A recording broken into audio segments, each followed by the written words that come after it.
This podcast may contain strong language and adult themes.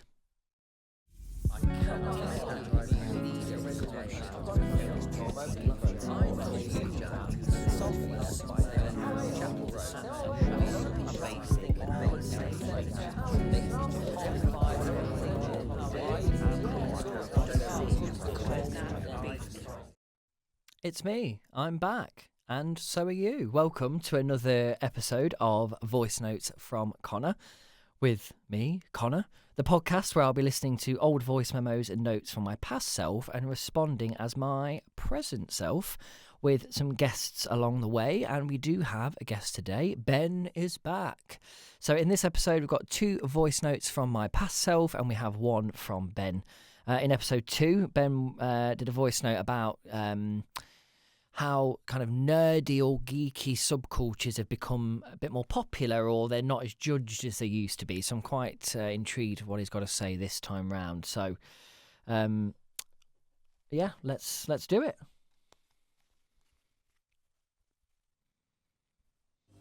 So I've got out of a taxi. I've gone to my front door. I'm opening my front door. My neighbour comes out of his van and he says, "Oh, hey up." And I say, "Oh, hey up."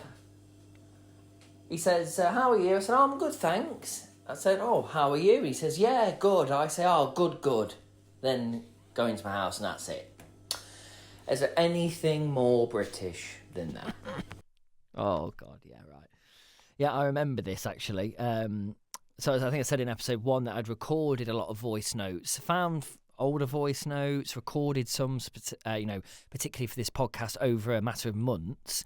And then Evan has, my producer has ordered them, so I don't know what's coming. And some of them I cannot remember recording, genuinely.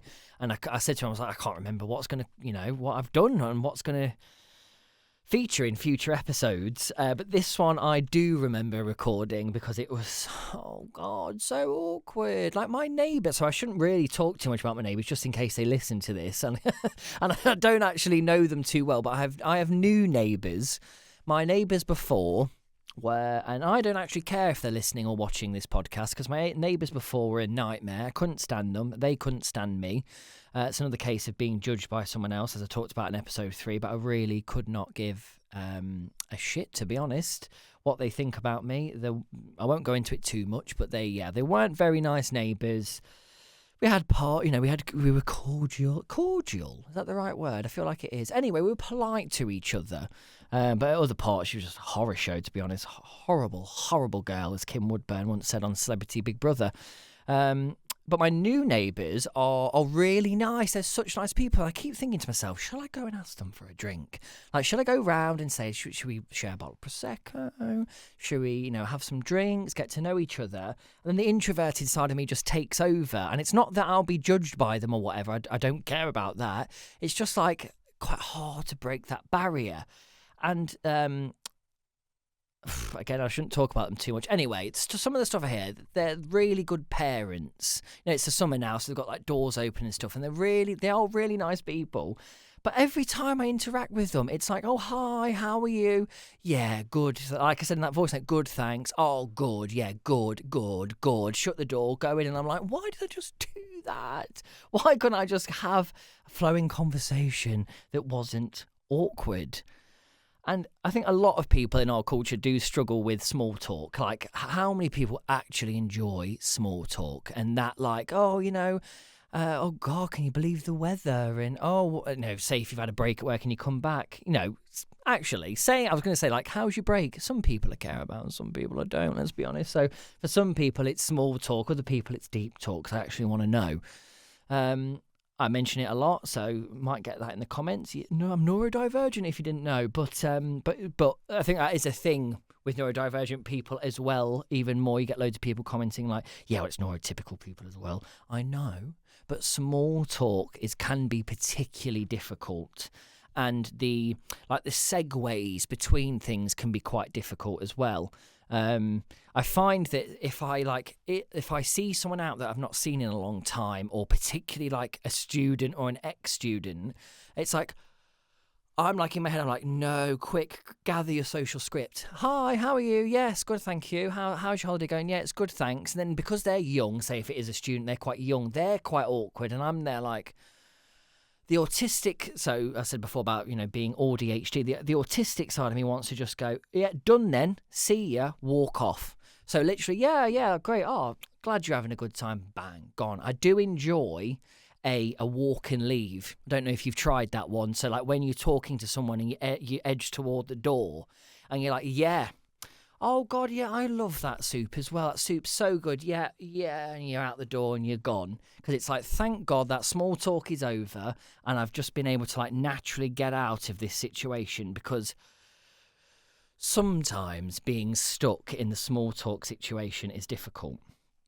However, I like to talk, as you probably gathered from this podcast so far. So with some people, I'm quite skilled at moving from the small talk to deeper talk. So like someone will say something small and I'll latch onto it. So they might say, yeah, I went to Madrid and I didn't quite enjoy this bit, but blah, blah, blah, blah. Going back to the bit you didn't enjoy, tell me more. The door's open, you've unlocked it, small talk, fuck you. We can get on with the interesting stuff now and we can stop the small talk. It's so painful at times. So maybe like after recording this, that should be like I do like to challenge myself in many different ways. Maybe my challenge is to break that barrier with the neighbours and break through the small talk, and maybe one day I'll have a drink with them. It's like when, just reminded me actually, when I moved, when I was 18, so I grew up in one house for 18, so I lived in one house for 18 years, grew up there on council estate, and then my parents moved to the adjacent council estate, where my grandparents actually lived near there, and there is a family that can be quite loud and social and like the drinks. And for a long time, my mum judged them, and then one day I come home, there she is getting pissed with them on the front lawn. So maybe that's me and my neighbours. We'll break through the small talk and we'll have a bottle of Prosecco together. But yeah, small talk, die, horrible, evil thing. But we do it, don't we? Because we're British, so yeah. Right. I think we've got Ben now, so looking forward to Ben's voice note. Here we go. Pet peeve when packaging doesn't open like it's supposed to. That was a quick one.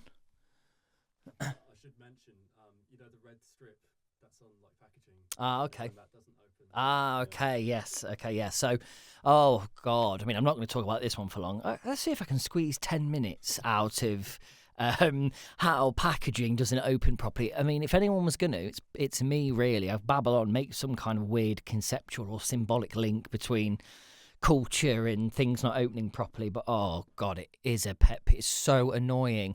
Ben's a vegan. So he might have had this problem when opening vegan bacon, but we all know, you've probably seen many videos on social media about it or posts on social media, when you open a pack of bacon with a stupid little plastic bit in the corner and you rip it and it rips off. Why?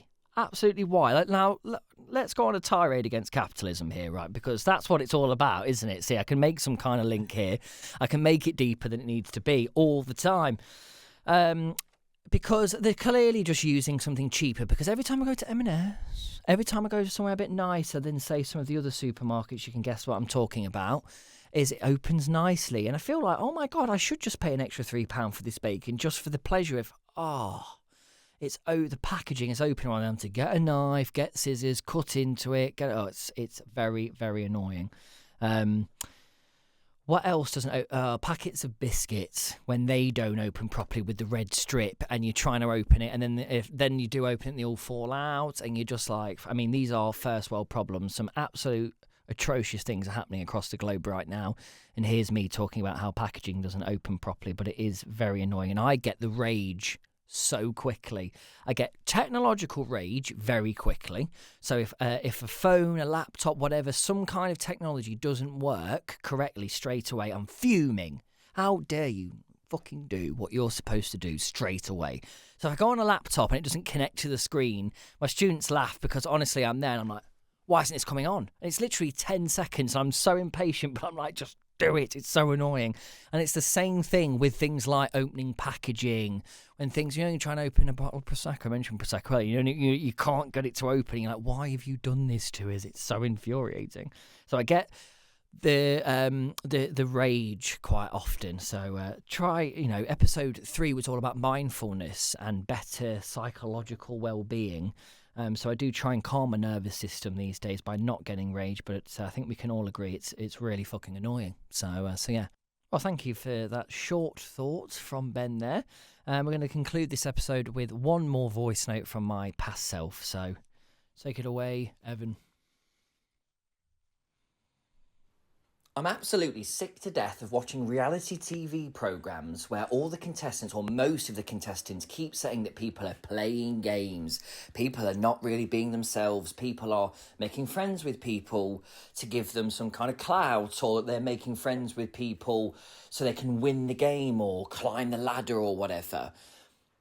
When people say that, it infers that others, whoever they're accusing of playing a game, aren't being authentic. And we think of the nature of reality TV trying to reflect some form of reality, that people are themselves, that they're authentic, that conversations and other things that are happening are natural and authentic. However, oh, come on now, it's 2025. We've been living in a reality TV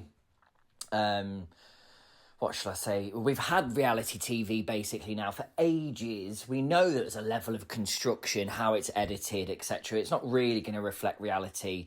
People aren't always going to be natural because there's cameras, because of the environment that they're in, the people that they're around, whether that's celebrity versions of things like I'm a Celeb or Celebrity Big Brother, Celebrity Traitors even, or other reality TV shows like Love Island.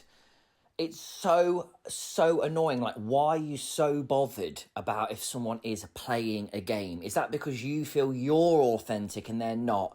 And therefore, there's like a sense of unfairness to it because they're not being themselves and they might win. You're being yourself and you might not win.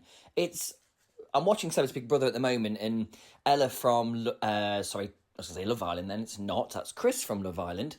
Ella from The Only Way is Essex keeps accusing them they're not there.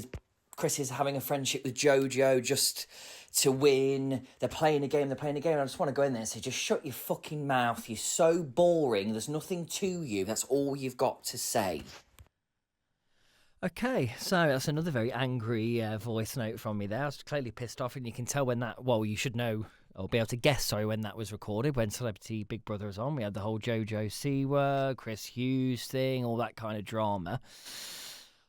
Oh, child, there's a lot to get into here, actually. There's a lot that we could talk about, actually, from that. And I've written down loads of thoughts. I was like, oh, my past self, you've really got me going there. And it probably doesn't anger me. That's interesting, actually, because I've been watching the latest series of Love Island, and that has been an element of it, people saying, oh, so-and-so's playing a game. And maybe it's just because maybe my nervous system is calmer at this point in time than it was when I recorded that voice note a few months ago. But yeah, I don't feel quite as angry about that notion of people are playing a game and stuff, but it does still irk me. And what I was saying there, I think, is something I think about a lot as someone who consumes reality TV, but also is a media teacher, a media scholar who knows a lot about media, is this notion of hyper-reality. And actually, it feels like it can be quite annoying when you know these theories or have these perspectives and watching programs when you're like, for God's sake, is anyone being like fully themselves at any point? They know they're on TV, they know there's a level of fabrication and construction to it.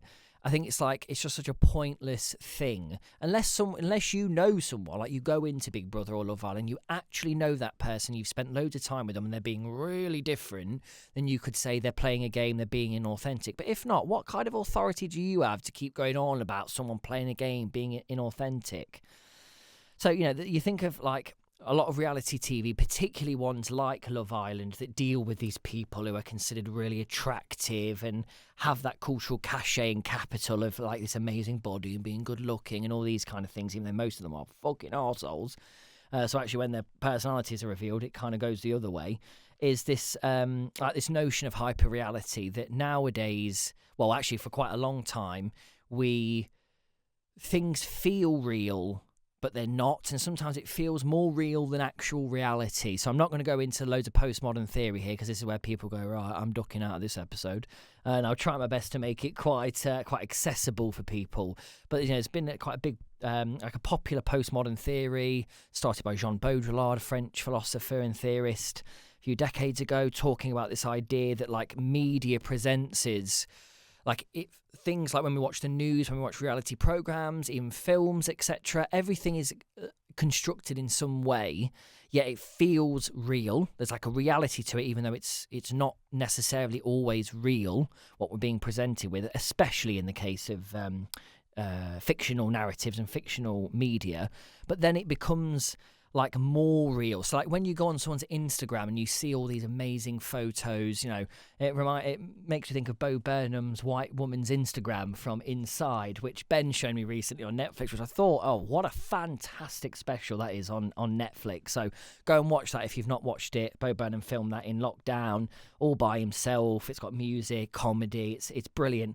And he does a section where it's White Woman's Instagram, so how like the Instagram's really curated and colour coded and all these different things, and how someone can look at them and go, oh God, don't they live a great life? Look at their life doing this and that. But how do you know that that's the reality? Actually, it might not be like that at all, yet we start to prefer that version of reality. So reality TV in itself has always got this element of hyper reality to it.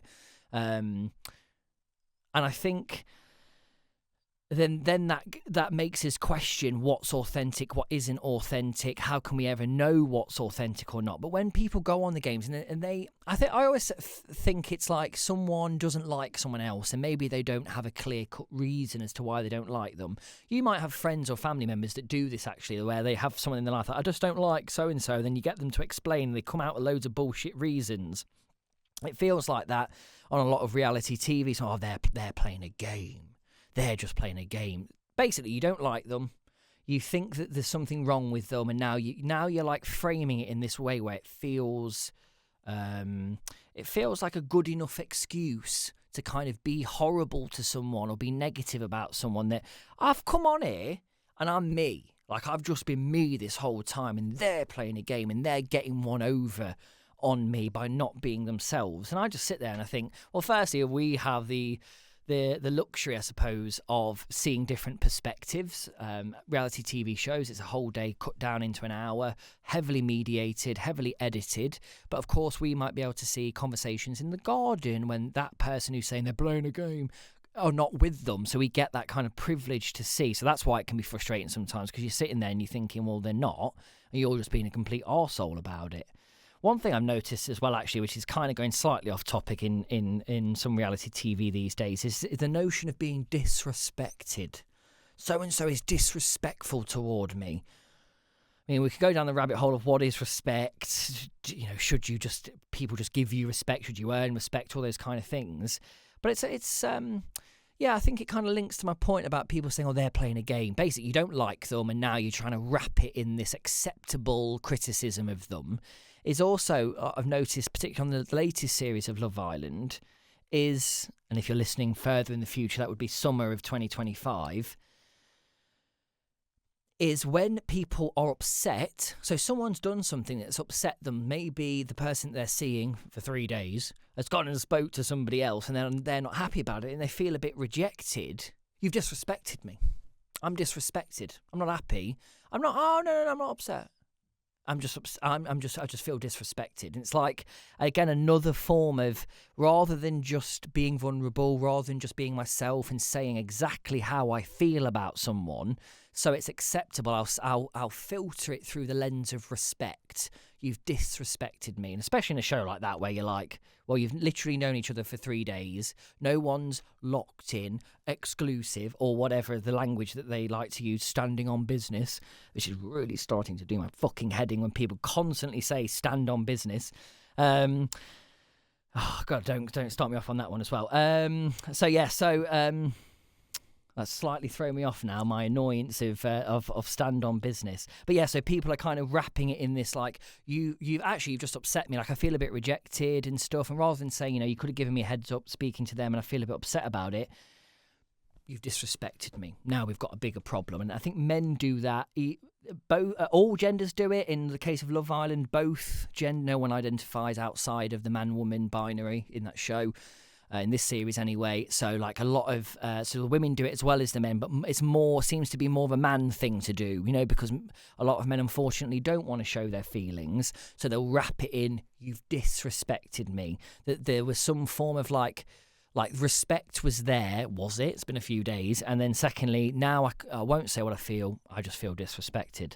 And that would be my overall thought on that. The way it really pisses me off when people say they're playing games. Who are you to say that this person is authentic? How do you actually know that? Especially if you don't know them on a personal level. And it just feels like someone who wants to be spiteful or doesn't like someone for a multitude of reasons maybe they don't want to say, gives it this like excuse of they're just playing a game. Yeah, it's harder to talk about a little bit. It's a little bit harder to talk about it now because I don't feel as angry about it. But at the time, clearly, I was in my feels about it. I felt very angry. So there we go. But yeah, that brings us to the end of episode 4 of Voice Notes from Connor. Thank you for tuning in again. You can get in touch. You can comment on our videos and our social media on TikTok and YouTube. And you can also get in touch at vnfcpodcast@outlook.com. That's vnfcpodcast@outlook.com. Thank you, and ciao for now.